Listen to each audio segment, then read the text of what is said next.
মানুষের হায়াতের মধ্যে সবচেয়ে দামি একটি কাল। যৌবন মানুষের হায়াতের সবচেয়ে বড় এবং গুরুত্বপূর্ণ একটা সাবজেক্ট। আল্লাহ কিয়ামতের ময়দানে প্রতিটা মানুষ থেকে তার জীবনের হিসাব নেবেন। আল্লাহ বলেন, নবীজি তার হাদিস শরীফে এই কথা ব্যক্ত করেছেন, আন উমরিহি ফিমা আফনাহু। আল্লাহ জিজ্ঞেস করবেন হাসরের মাঠে, জীবন কোন পথে কাটাইছো? জীবনের ভিতরে যৌবনও আছে, শিশুকালও আছে, বাল্যকালও আছে, বৃদ্ধকালও আছে। আল্লাহ যদি এই কথা জিগায় জীবন কোন পথে কাটাইছো, তাহলে যৌবনও এর ভিতরে আসে। কিন্তু এরপরেও আল্লাহ আলাদাভাবে জীবন কোন পথে কাটাইছো, কোন পথে ব্যয় করছো, এই প্রশ্ন করার পরে আবার আলাদাভাবে যৌবন কোন পথে কাটাইছো জিজ্ঞেস করবেন। যেরকম সুবহানাল্লাহ। ওয়া আন শাবাবিহি ফিমা আবলা। যৌবন তুমি কোন পথে ব্যয় করেছো? আল্লাহ প্রথমে বলবেন জীবনের কথা। জীবনের ভিতরে যৌবন থাকার পরেও আবার যৌবন কালটাকে আল্লাহ আলাদা করে কেন বলবেন? কারণ যৌবন কাল হলো অনেক দামি একটি সময়। কারণ যৌবনের এক ইবাদত বৃদ্ধকালের ইবাদতের চেয়ে আল্লাহর কাছে 1000 গুণ বেশি প্রিয়। যেই মানুষ যৌবনে আল্লাহর গোলামি করে, বৃদ্ধ বয়সে যদি নাও পারে, যৌবনে যদি সে মসজিদে যায়, যৌবনে যদি সে আল্লাহকে ভয় করে, যৌবনকালে যদি কোরআন তেলাওয়াত করে, যৌবনকালে যদি 5 ওয়াক্ত নামাজ জামাতের সহিত আদায় করে, এই মানুষটা যখন বৃদ্ধ হয়ে যায়, বৃদ্ধকালে যদি মসজিদে সে যাওয়ার সুযোগ নাও পায়, মসজিদে যাওয়ার শক্তি যদি হারিয়ে যায়, ঘরের ভিতরে যদি নামাজ আদায় করে নেয়, এরপরও আল্লাহ পাক রব্বুল আলামিন পবিত্র কোরআনের সূরাতুত তিনের মধ্যে আল্লাহ কসম খায়া বলছেন, আল্লাহ বলবেন ফেরেশতারা শোন, আমার বান্দা যদিও ঘরে নামাজ আদায় করতেছে, এরপরও ঘরের নামাজের সওয়াব দিবা না, মসজিদের জামাতের সওয়াব তার আমলনামায় তুলে দাও। কারণ যৌবনকালে সে মসজিদে যায় নামাজ পড়তো। আজ আমি আল্লাহ তার শক্তি কেড়ে নিয়েছি। আজও যদি তার গায়ের শক্তি থাকতো, আজও মসজিদে যাইতো। কোমরে তার ব্যথা, চোখে দেখে না, লাঠি বর দেয়, ভয় পায়, কোথায় কোন জায়গায় জানি পড়ে যায়। এই ভয় আমার বান্দা মসজিদে গেল না। এই শক্তি সে নিজে নিজে ব্যয় করে নাই, নিজের ইচ্ছায় সে বৃদ্ধ হয় নাই। আমি আল্লাহ তারে বুড়া বানাইছি। যদি এখনো তার জোয়ান রাখতাম, ওই জোয়ান কালের মতোই মসজিদে যাইতো। অতএব যদিও ঘরে নামাজ পড়ে, তবুও তার আমল নামায় মসজিদের সওয়াব উঠা দাও। ইল্লাল্লাযীনা আমানু ওয়া আমিলুস সালিহাত ফালাহুম আজরুন গায়রু মামনুন। আল্লাহ বলেন, শোনো, যেই মানুষগুলা গায়ের শক্তি জাগা অবস্থায় আমি আল্লাহর গোলামি করবে, দাইমি ভাবে আমি আল্লাহর গোলামি করবে, ইবাদতটারে অভ্যাস বানায় নিবে, ওই মানুষটা যখন, আমার ওই বান্দা বান্দি যখন শক্তি না থাকার কারণে ওই ইবাদতটা করতে পারবে না, আমি তার আমল, যৌবনের আমলকে বন্ধ করি না।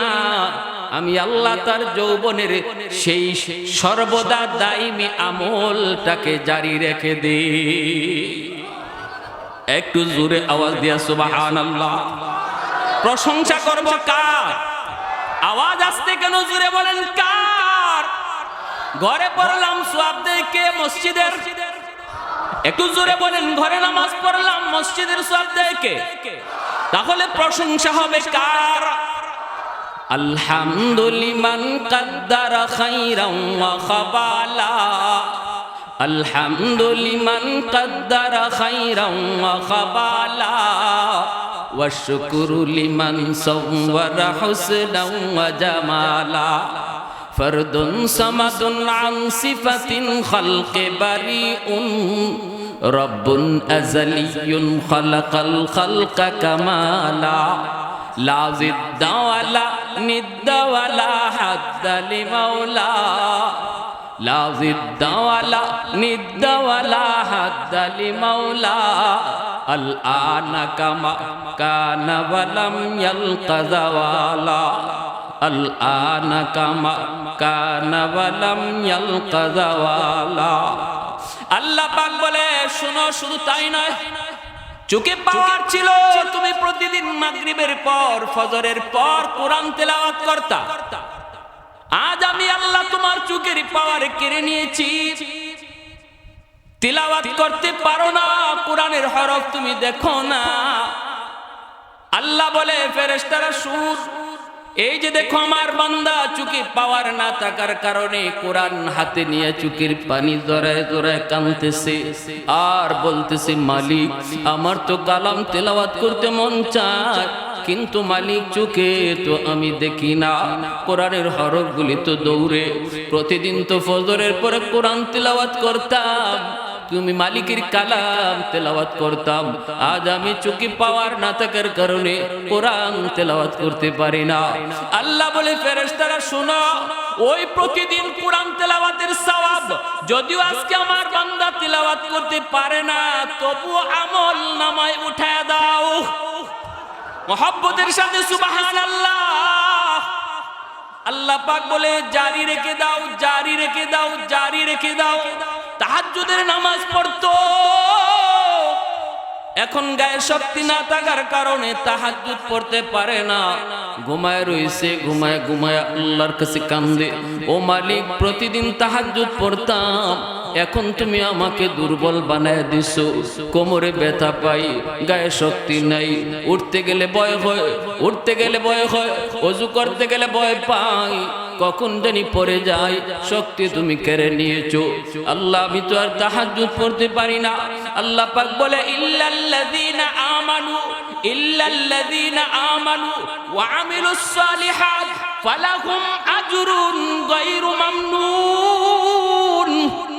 এ ফেরেশতারা শুন, আমার বান্দা ঘুমায় থাকলো আমল নামায় তাহাজ্জুদের সওয়াব উঠায়া দাও, ঘুমায় রইছে তবু তাহাজ্জুদের সওয়াব উঠায়া দাও, কারণ যৌবনটাকে তাহাজ্জুদে ব্যয় করেছে, যৌবনটারে কোরআন তেলাওয়াতে কাটাইছে, যৌবনটারে মসজিদে জামাতে নিয়ে কাটাইছে, যৌবনকালে দাওয়াত ও তাবলীগের সময় দিয়েছে, যৌবনকালে ওয়াজ মাহফিলের আয়োজন করেছে, যৌবনকালে উলামায়ে কেরামের সঙ্গ দিয়েছে। অতএব আজ বৃদ্ধকালে যে কাজটা পারে না বয়স হওয়ার কারণে, ওই আমলটা তার আমলনামায় জারি রেখে দাও। আমল নামায় সেই আমলটা তোমরা জারি রেখে দাও। আল্লাহ এই কথাটা পবিত্র কোরআনুল কারীমের সূরাতুত তিনের মধ্যে আল্লাহ 4টা কসম খায়া এই কথাটা বলছেন। জুড়ে বলেন কয়টা কসম? আওয়াজ দিয়া বলেন কয়টা কসম? আল্লাহর কোনো কথা বলতে কসম খাওয়া লাগে নাকি? আল্লাহ কোনো কথা বলতে কসম খাওয়া লাগে না, এরপরেও আল্লাহ কসম খায় আমারে আপনারে গুরুত্ব বোঝানোর জন্য, কারণ আমি আপনি কসম খাওয়া কথাকে বেশি গুরুত্ব দেই। এজন্য আল্লাহ কয় বান্দা একটা নয়, দুইটা নয়, তিনটা নয়, 4টা কসম খায়া বলতেছি, যৌবনে তুই যে আমলটাই জারি রাখবে, বুড়া বয়সে না করলেও এই আমল জারি থাকবে। ইবাদতের পেনশন দিবেন কে? একটু জোরে বলেন কে? দুনিয়ার সরকার আমাদেরকে সরকারি চাকরি করলে পেনশন দেয়, নির্ধারিত বয়স পর্যন্ত যখন সরকারি চাকরি করা হয়, এরপরে যখন বয়স ওভার হয়ে যায় সরকার কয় আর তোমার চাকরি করা লাগবে না, তুমি নির্ধারিত বয়স পর্যন্ত আমি সরকারের ডিউটি তুমি পালন করেছ, এখন তুমি ঘরে বসা থাকো। ঘরে বসা থাকলেও তোমার অ্যাকাউন্টে বেতন পাঠিয়ে দেওয়া হবে, তোমাকে পেনশনের বেতন ঘরে বসে বসে দেওয়া হবে, কারণ সরকার তার উপরে খুশি। নির্ধারিত বয়স পর্যন্ত সরকারের ডিউটি করার কারণে ঘরে বসাইয়া দুনিয়ার সরকার যদি বেতন দেয়, সকল সরকারের সরকার, সকল মালিকের মালিক আমার আপনার মালিক বলে আমি আল্লাহ বলতেছি টাইম মতো সময় মতো ডিউটি যদি আমার করো, যেই বয়সে তোমার টাইম ওভার হয়ে যাবে, ওই ডিউটি না করলেও আমি ঘরে বসাইয়া ইবাদতের পেনশন দিব। ইবাদতের পেনশন আল্লাহ পাক দিবেন, ইবাদতের পেনশন। ওই যুবককে যেই যুবক যৌবনে দাড়ি রাখে, ওই যুবককে যেই যুবক যৌবনে মাথায় টুপি রাখে, ওই যুবককে যেই যুবক যৌবনে বাপ মার সেবা করে, ওই যুবককে যেই যুবক মুরব্বীদের শ্রদ্ধা করে, ওই যুবক যেই যুবক যৌবনে মসজিদে গিয়ে নামাজ পড়ে, ওই যুবক যেই যুবক আল্লাহর ভয় অন্তরে নিয়ে চলে, দুনিয়ার হারাম প্রেম অন্তরে জায়গা দেয় না, আল্লাহর প্রেম অন্তরের ভিতরে জায়গায় চলে। আল্লাহ পাক রব্বুল আলামিন ওই যুবকটা যখন বুড়া হয়, আল্লাহ তারে ঘরে বসাইয়া ইবাদতের পেনশন দেয়। আওয়াজ দিয়া কন্যা সুবহানাল্লাহ, আরো জোরে সুবহানাল্লাহ। এজন্য আল্লাহর নবী বলেছেন লা ওয়ারআকাল কাফি, লা ওয়ারআকাল কাফি, আও কামা ক্বালান নবী আলাইহিস সালাতু ওয়াস সালাম।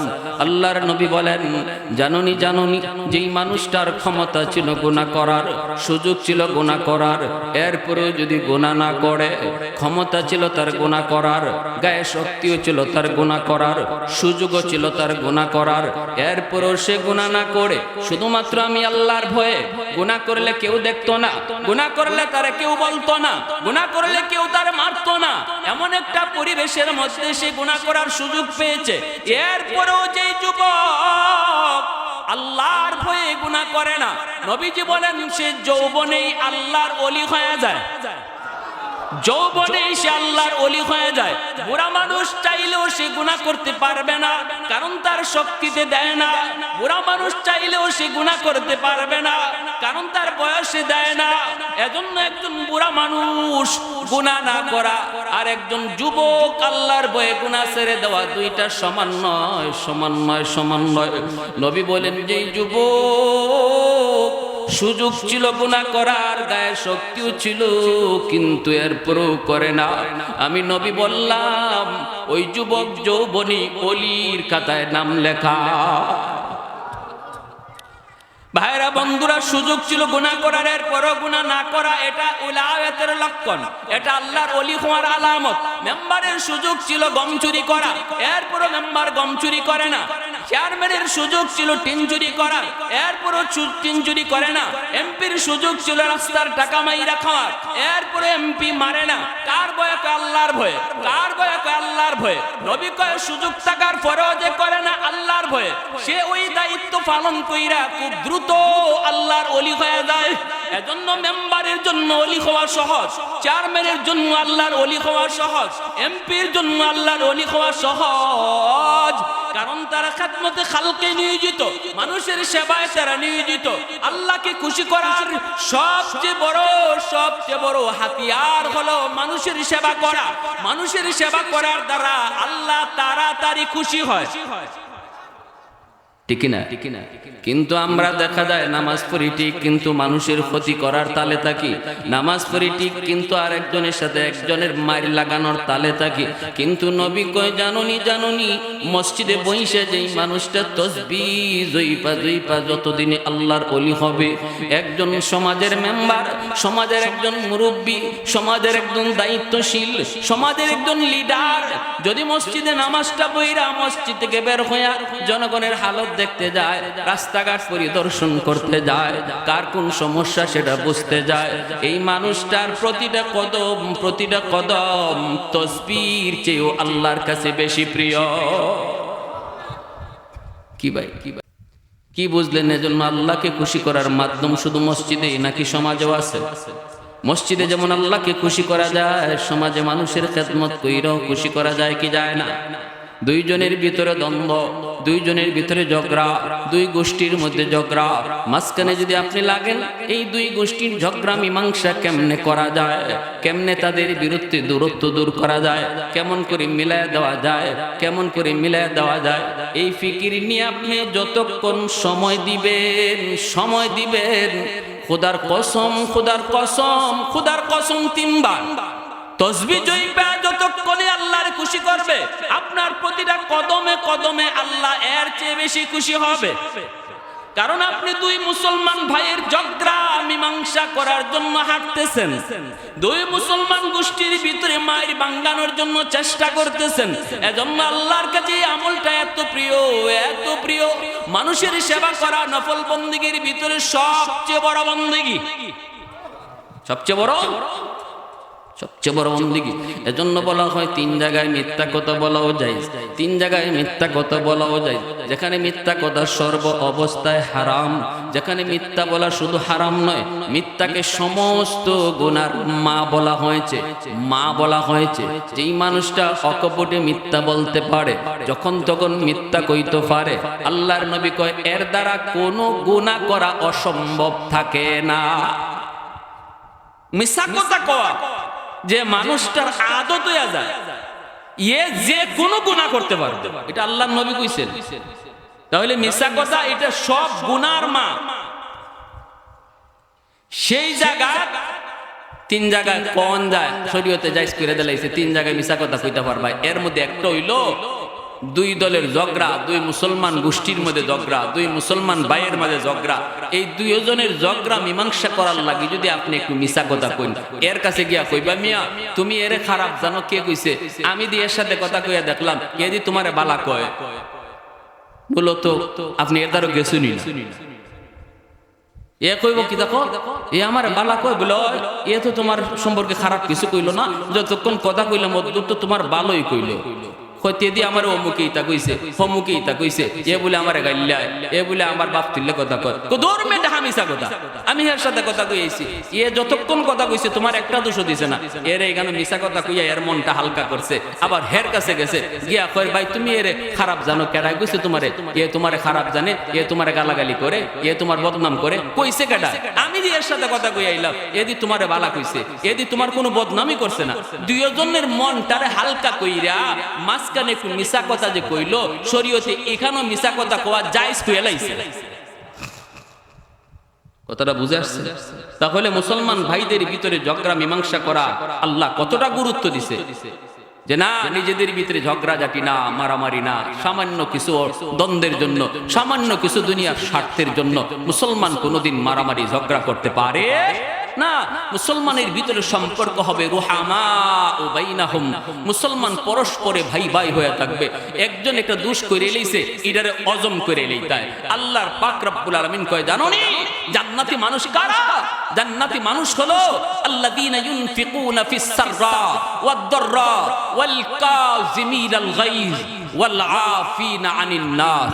চার গুণে গুণী আমি আল্লাহ বললাম জান্নাতি। এক নাম্বার সুখে দুঃখে আল্লাহর রাস্তায় দান সদকা করে, দুই দল। আর তিন নাম্বার হলো আল্লাহ রাসূল কয় যেই মানুষটা রাগ উঠলে রাগ টারে আল্লাহ কয় যে অজম করতে পারে, এটা জান্নাতি মানুষের বৈশিষ্ট্য।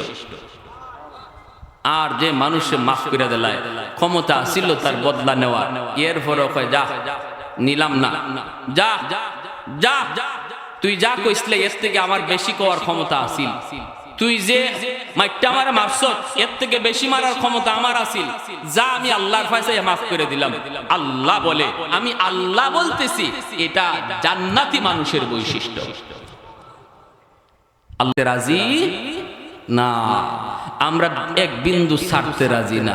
কয় কি আমারে কইলিছে, আমার বাইরে কইলিছে, আমার বাতিজারে কইলিছে, ডাকছেন গোষ্ঠী এ কোরআন কোন আত্মীয় আছে রে, হজ্জাতুল্লাহ কেডা আছে, তকবস্কানি কেডা আছে, এরারও ডাকো। আল্লাহ রাসূল কয় এইভাবে মাইরের লাগি ডাকাডাকি করতো আবু জেহেল উতবা সাহেবারা। মক্কার কাফিররা এইভাবে ডাকতো, গোষ্ঠী দূরে ডাক দিত, ওই মাইরে লিতেছে তাড়াতাড়ি আও। গোষ্ঠীর মানুষে ডাককে আনতো, আত্মীয় যে ভাই লত গেছে হি ভাই ডাককে আনতো। এটা আল্লাহ রাসূল বলে এটা মুসলমানের বৈশিষ্ট্য না, এটা আবু জাহেল মক্কার কাফেরদের বৈশিষ্ট্য, এটা জাহিলদের বৈশিষ্ট্য, আইয়ামে জাহিলিয়াতের যুগের মানুষের বৈশিষ্ট্য, যারা সম্পূর্ণ অন্ধকার জগতে ছিল, যারা আলোর মুখ দেখে নাই। এই যুগের মানুষ এইভাবে গোষ্ঠী লইয়া মারামারিতে নামতে পারে না, কারণ এটা জাহিলি যুগ না, এটা আমার নবীর আদর্শের যুগ। আওয়াজ দিয়া বলে ঠিক কিনা? আমরা আদর্শ নবীর আদর্শ উম্মত, আমরা আদর্শ নবীর আদর্শ উম্মত। আমরা মাইরের লাগি ডাকাডাকি করতে পারি না। ডাক দইরা মাইরে না মাইলে মুসলমানের বৈশিষ্ট্য না। আল্লাহ রাসূল বলেন এটা জাহিলদের বৈশিষ্ট্য, আইয়ামে জাহিলিয়াতের বৈশিষ্ট্য। এটা আমি নবী যেই সময় থেকে এসেছি কিয়ামত পর্যন্ত এই পৃথিবীর মানুষের জন্য আমি নবী থাকব। যারা আমাকে নবী মানবে তাদের বৈশিষ্ট্য এটা হইতে পারে না যে আমি গোষ্ঠী লিয়া মাইরে নামবো। প্যারে হাজিরিন, একটু বুঝার চেষ্টা করি। রবিউল আউয়াল মাস আমার নবীর আদর্শের আলোচনা করার মাস। একটু বুঝার চেষ্টা করি আমরা কোন যুগে আছি, আমরা কোন যুগে আছি। হযরত ওমর ফারুক রাদিয়াল্লাহু তাআলা আনহু বের হলেন, অর্ধ পৃথিবীর বাদশা হযরত ওমর ছদ্মবেশে মাঝে মাঝে বের হতেন জনগণের হালত দেখার জন্য। হযরত ওমর অর্ধ পৃথিবীর বাদশা হওয়ার পরও কখনো কখনো তিনি ছদ্মবেশে বের হয়ে যেতেন। মানুষেরা নাম জানতো ওমর, কিন্তু অনেকেই ওমরকে চিনত না। ঠিক না? মরুভূমি দিয়ে ওমর হাঁটেন, দেখতেছেন একটা যুবক অনেকগুলি ছাগল রাখালি করে। দেখা মাত্রই হযরত ওমর মনে মনে চিন্তা করলেন যুবকটাকে আমি একটু পরীক্ষা করব। তার অন্তরে আল্লাহর ভয় কি পরিমাণ আছে একটু দেখব। যদি আমার শাসন আমলে, আমার রাজত্বের ভিতরে যুবকদের কলিজায় আল্লাহর ভয় পাওয়া যায়, তাহলে আমি ওমর আল্লাহর দরবারে শুকরিয়া আদায় করে সিজদায় পড়ব। কারণ যৌবনকালের ইবাদত আল্লাহর কাছে বেশি প্রিয়। বুঝা যাবে আল্লাহ আমার উপরে খুশি আছেন। হযরত ওমর যুবককে ডাক দিয়া বলতেছেন, যুবক, ও যুবক এইদিকে আসো। যুবক ওমরকে চিনল না, চিনার তো কোনো কথাও না। ওমর নিজের পরিচয় তিনি দিলেন না, মুসাফির হইয়া তারে ডাক দিলেন। ডাক দিয়া বলতেছেন, যুবক, এতগুলি ছাগল তুমি রাখালি করো। আমি একজন মুসাফির মানুষ, একটা ছাগল তুমি আমার কাছে বিক্রি করে দাও। আমার কাছে প্রচুর টাকা আছে, আমি টাকা দিয়ে একটা ছাগল তোমার কাছ থেকে কিনে নিয়ে যাই। এই কথা বলতে যুবক বলতেছে, মুসাফির, আমি ছাগলের মালিক নই, আমি হলাম ছাগলের রাখাল, আর এই ছাগলগুলির মালিক হলো অন্যজন। ওমর বলতেছেন, তোমার মালিক টের পাবে না। এতগুলি ছাগলের ভিতর একটা ছাগল যদি বিক্রি করে দাও, তোমার মালিক টের পাবে না, বুঝবেও না। এত বড় ছাগলের পাল, একটা ছাগল বিক্রি করে দিলে মালিক কেমনে টের পাবে? যুবক তখন বলতেছে, মুসাফির, তোমার কথা বড় সুন্দর, যুক্তিও তোমার কথায় রয়েছে, কিন্তু আমার মালিক বড় চালাক। বের করার সময় গন্যা বের করে, ঢুকাইবার সময় আবার গন্যা ঢুকায়। অতএব একটা ছাগল যদি কম হয় তাহলে আমি ধরা খেয়ে যাব। হযরত ওমর বলেন, তখন তুমি বলবা, কাদ আকালাহুয যিব, বাঘে ওই ছাগলটারে খেয়ে ফেলেছে। যখনই গণনার সময় একটা ছাগল কম পাবে, তুমি বলবা, বাঘে ওই ছাগলটারে খেয়ে ফেলছে। যুবক, একটু দেখো, বেশ কিছু পয়সা তুমি পেয়ে যাবা। অবশ্যই তুমি একজন গরিব মানুষ না হলে মানুষের গরু ছাগল তুমি রাখালি করতা না। দেখো, এতটুকু পয়সা তুমি পেয়ে যাবা, তুমি মালিককেও বুঝ দিতে পারবা। এই কথা বলতে যুবক কয়, মুসাফির, চিনি না। কে তুমি? চিনি না। তবে যেই যুক্তিটা দিয়েছ, এই কথা বললে আমি আমার মালিককে বুঝাতে পারবো। কারণ আমার মালিক আমাকে বড় বিশ্বাস করে। আমি যদি বলি বাঘে খেয়ে ফেলেছে, তাহলে আমার মালিক এটা বিশ্বাস করে নিবে। কারণ জীবনে আমি কোনোদিন তার সাথে মিথ্যা বলি নাই। আমার এই কথাটা সে মেনে নিবে। কিন্তু মুসাফির, একটু আমাকে বলো, ফাইন আল্লাহ, আমি আমার আল্লাহরে কই রাখবো? আওয়াজ দিয়া কও না সুবহানাল্লাহ। আমি আমার দুনিয়ার মালিককে মিছা কথা কইয়া বুঝ দিলাইতে পারবো, কিন্তু মুসাফির একটু কও না আমি আমার আল্লাহকে কোথায় রাখবো? আল্লাহ তো দেখে বুঝবেন, আল্লাহ তো জানতেছেন আমি মিথ্যা কথা বলতেছি, আমি আল্লাহকে কই রাখবো? এই কথা বলতে হযরত ওমর সাথে সাথে তিনি সেজদায় পড়ে গেলেন। আল্লাহর কুদরতি কদমে সেজদায় পড়ে তিনি কান্না শুরু করে দিলেন, চোখের পানি জড়াইতে লাগলেন। যুবককে দৌড় দিয়ে বুকে জড়ায় কাঁদতে লাগলেন, যুবক চিনোনি আমি কে? ও যুবক চিনোনি, আয় আমার বুকে আয়, আমার বুকে আয়। তোর মতো যুবকের কারণে আল্লাহ জমিন টিকায় রাখছে, তোর মতো যুবকের কারণে আল্লাহ জমিন টিকায় রাখছে। লাউলা মাশাইখু রুক্কা ওয়াশশাবাবু খুশা ওয়াল আতফালু রুদ্দা ওয়াল আনামু রুত্তা লাজআলতুস সামাআ হাদিদা ওয়াল আরদা খাফসাফা ওয়াত তুরাবা রামাদা ওয়ামা আনজালতু মিনাস সামাই কাতরা ওয়ামা আনবাতু মিনাল আরদি নাবাতা বাল আনজালতু আলাইকুমুল আযাবা সাব্বা। আল্লাহ পাক রব্বুল আলামিন বলে, জানোনি এই জমিনের ভিতরে যেই পরিমাণ গুনাহ হয়, যেই পরিমাণ অন্যায় হয়, অত্যাচার হয়, যেই পরিমাণ জুলুম জমিনের ভিতরে হয়, যেই পরিমাণ মারামারি কাটাকাটি নিজেদের ভিতরে ওরা করে, বহু আগে জমিন গজবাইশা ধ্বংস করে দিত। মানুষের অপরাধের কারণে, মানুষেরই গুনার কারণে আসমানি গজব জমিনি গজব এসে জমিন বহু আগেই ধ্বংস করে দিত। কিন্তু চার দলের কারণে জমিনকে আমি আল্লাহ ধ্বংস করি না। লাউলা মাশাইখু রুক্কা, এক নাম্বার হলো এই জমিনের ভিতরে এমনও কিছু আমার বৃদ্ধ বান্দা বান্দি রয়েছে, কোমরে তাদের ব্যথা, হাঁটুতে তাদের ব্যথা, চোখে ঠিক মতো দেখে না, নামাজ পড়তে গেলে বড় কষ্ট হয়, রুকুতে গেলে বড় কষ্ট হয়, সেজদা দিতে পারে না, কোমর বাঁকা করলে করতে পারে না, যদি সেজদায় যায় মাথা উঠাইতে পারে না।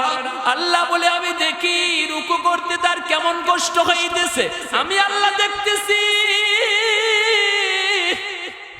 ওই সেজদায় আমার বান্দির কি কেমন কষ্ট হইতেছে, এরপরেও যখন আমার সেজদা দেয় তার সেজদার দিকে তাকাইলে জমিনের প্রতি মায়া লেগে যায়।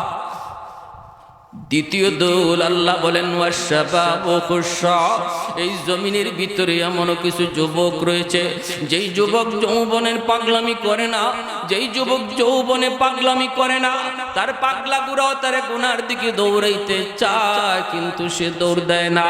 পাগলা গোড়ার লাগাম টান দিয়া ধরে, গানের আয়োজন করতে মন চায় না কার? কোন যুবকের চায় না গুনাহ করতে? যৌবনের চাহিদা হলো গুনাহ করা, যৌবনের চাহিদা হলো অন্যায় করা, যৌবনের চাহিদা হলো বন্ধুদের সাথে ডাব পাইরা খাওয়া, যৌবনের চাহিদা হলো বন্ধু বান্ধব মিলা চুরি কইরা হাঁস জবাই কইরা খাওয়া, যৌবনের চাহিদা হলো জিনা করা, যৌবনের চাহিদা হলো বেয়াদবি করা। কিন্তু আল্লাহ বলে, আমি জমিনের দিকে যখন কুদরতি নজরে তাকাই তখন দেখি এমন কিছু যুবক পাগলামি করে না, কন্ট্রোল করে চলে, পাগলা গুড়ার লাগাম টান দিয়া ধরে। যৌবনে তার মাথায় আমি টুপি দেখি, যৌবনে তার মুখে আমার নবীর সুন্নত দেখি, যৌবনে আমি আল্লাহ তারে মসজিদে দেখি, যৌবনে আমি আল্লাহ তারে বাপ মার সেবা করতে দেখি, যৌবনে আমি আল্লাহ তারে দেখি না মুরব্বিদের সাথে শ্রদ্ধা করে চলে। দিলের ভিতরে আমি আল্লাহর প্রেম, দিলের ভিতরে আমি আল্লাহর প্রেম জমায় নেয়। ওই যুবকের দিকে যখন আমি তাকাই তখন এই গুনাহগার জমিনের প্রতি আমি আল্লাহর মায়া লেগে যায়। এজন্য হযরত ওমর ওই যুবকটার বুকে টাইনা কই, যুবক আয় আমার বুকে আয়, তোর মতো যুবকের কারণে আল্লাহ এই জমিন টিকায় রাখছে।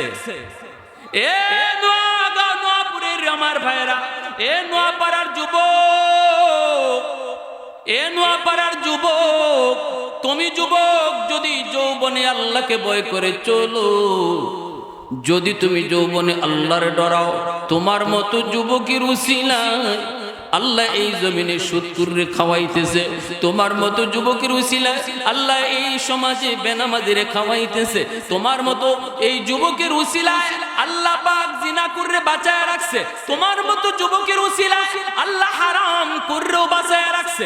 জোরে আওয়াজ দিয়া কোন সুবহানাল্লাহ। এতটা দাম, এতটা দাম, এতটা দাম আল্লাহর দরবারে তোমার, এতটা দাম আল্লাহর দরবারে তোমার।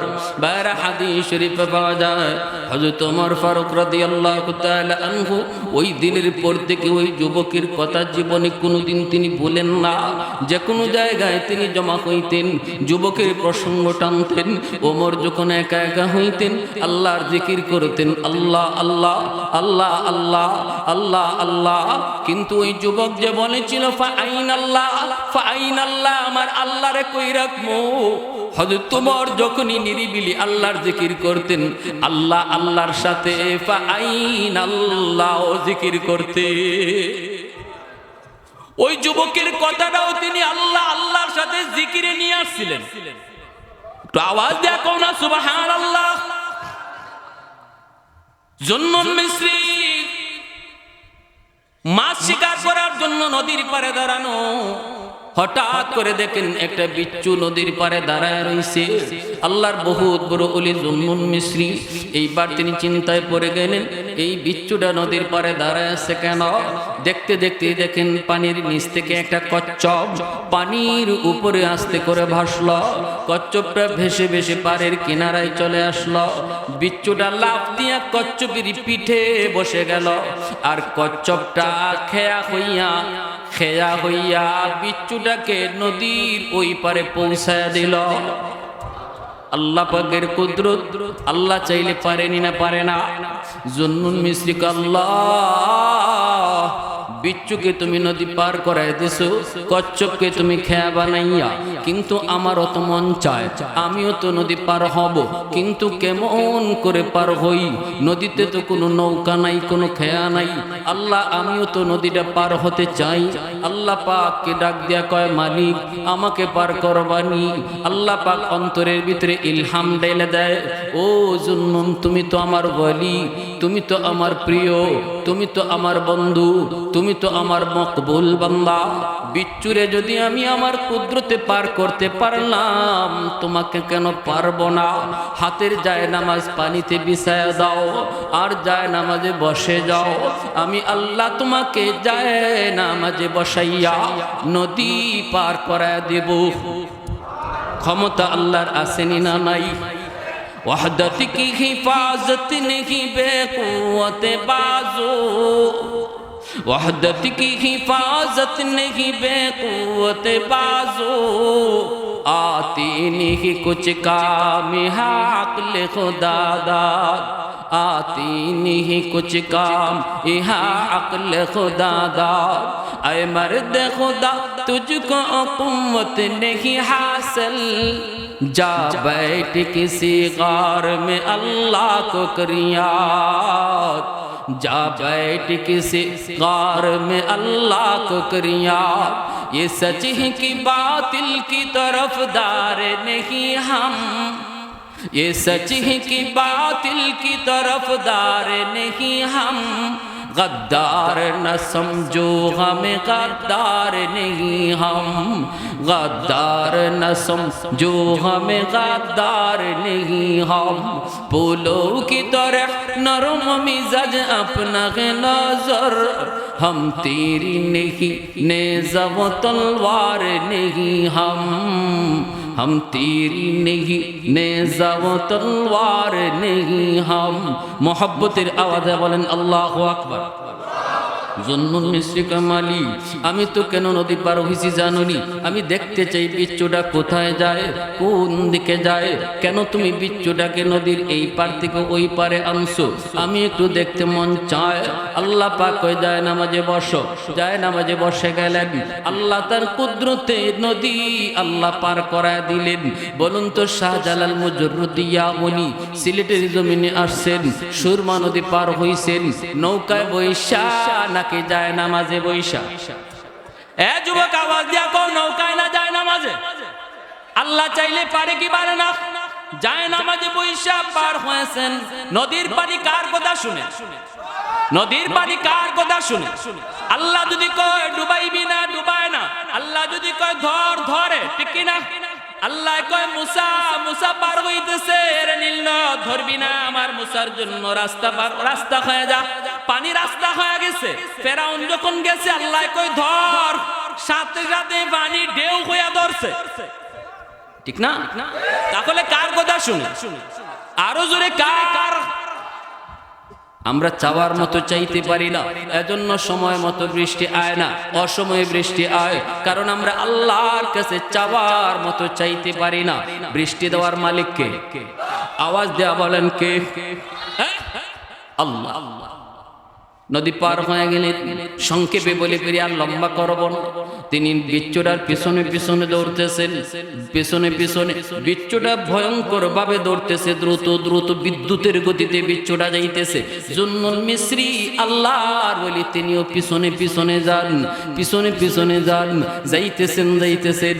তাকায় দেখেন মাঝখানে মরুভূমি, মরুভূমির মাঝখানে একটা গাছ, গাছের নিচে একটা যুবক, গাছের নিচে একটা যুবক মনের আনন্দে ঘুমাইতেছে।